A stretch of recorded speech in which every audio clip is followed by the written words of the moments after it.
Let's see Gospel Family Presents Krupa Shwekadani Krupa Vata. ఇది నా ధ్యాన వాక్యమునకు యాకోబు రాసిన పత్రిక 2వ అధ్యాయము 24వ వచనమును ధ్యానించుకుందాం. మనుష్యుడు విశ్వాస మూలమున మాత్రము కాక క్రియల మూలమునను నీతిమంతుడని ఎంచబడునని మీరు దీని వలన గ్రహించితిరి. ఇంగ్లాండ్ లోని పచ్చని కొండల మధ్య ఉన్న ఒక చిన్న గ్రామం వైవర్లీ. ఇక్కడ 2 రైతులు ఉండేవారు, ఇడ్రిక్ మరియు సెడ్రిక్. ఇడ్రిక్ ప్రతి ఆదివారం చర్చికి వెళ్లి బైబిల్ యొక్క ధర్మాన్ని పాటించి గ్రామస్తులను గౌరవించేవాడు. ఈయనకు ఉన్నంతలో నలుగురికి పంచుకునేవాడు. సెడ్రిక్ ధనవంతుడు. ఈయన దేవునిలో విశ్వాసం ఉన్నట్లు నలుగురికి తెలిసేలా చేసేవాడు. ఈయన పేదవాళ్ళ పట్ల కఠినంగా ఉంటూ తన ధనాన్ని పంచుకోవడంలో నిరాకరించేవాడు. దురదృష్టకరమైన శీతాకాలంలో గ్రామంలో ఆకలితో కూడిన కరువు వచ్చింది. ఆ సమయంలో ఇడ్రిక్ తనకున్న దానికి పంచి ఆకలిని తీర్చేవాడు. మనుష్యుడు విశ్వాస మూలమున మాత్రము కాక క్రియల మూలమునను నీతిమంతుడని ఎంచబడునని నమ్మాడు. ఆకలి పెరిగినప్పుడు సెడ్రిక్ తన ఆస్తిలో గొప్ప విందు నిర్వహించాడు. పక్కనున్న గ్రామస్తుల నుండి ధనవంతులను ఆహ్వానించాడు.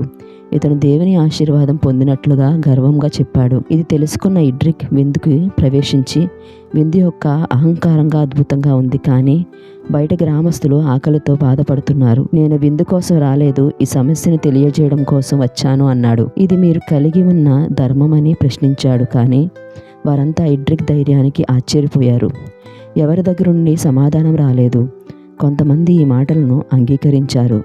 సెడ్రిక్ కోపంతో మీరు నాకు ధర్మాన్ని బోధిస్తున్నారా అని ప్రశ్నించి వ్యంగ్యంగా మాట్లాడాడు.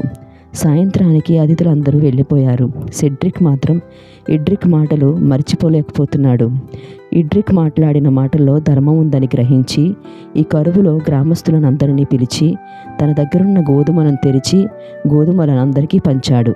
ఇది చూసిన ఇడ్రిక్ చాలా సంతోషించాడు. గ్రామంలో కరువు కాలం ముగిసింది. గ్రామం పునరుద్ధరించబడింది. వారు ఒకరినొకరు కష్టకాలంలో మద్దతిచ్చారు. నిజ విశ్వాసం హృదయంలో కనుగొనబడుతుంది మరియు పనుల ద్వారా వ్యక్తం చేయబడుతుంది. ప్రార్థన. గనుడైన తండ్రి, నీకే వందనాలు, స్తుతులు, స్తోత్రాలు చెల్లిస్తూ ఉన్నాము. మనుష్యుడు విశ్వాస మూలమున మాత్రము కాక క్రియాముల మూలమునను నీతిమంతుడని ఎంచబడునని నీ లేఖనం ద్వారా మీరు మాట్లాడిన విధం బట్టి నీకు స్తోత్రాలు, వందనాలు. మదిలో విశ్వాసము మాత్రమునే కాక క్రియలలో కూడా మా విశ్వాస జీవితమును కనబరచగలిగిన కృపను మీరు కలుగు చేయమని ప్రార్థిస్తూ ఉన్నాం.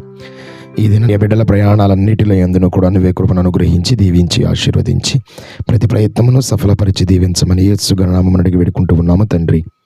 ఆమేన్. దేవుడు మీ అందరిని దీవించును గాక. Thank you everyone.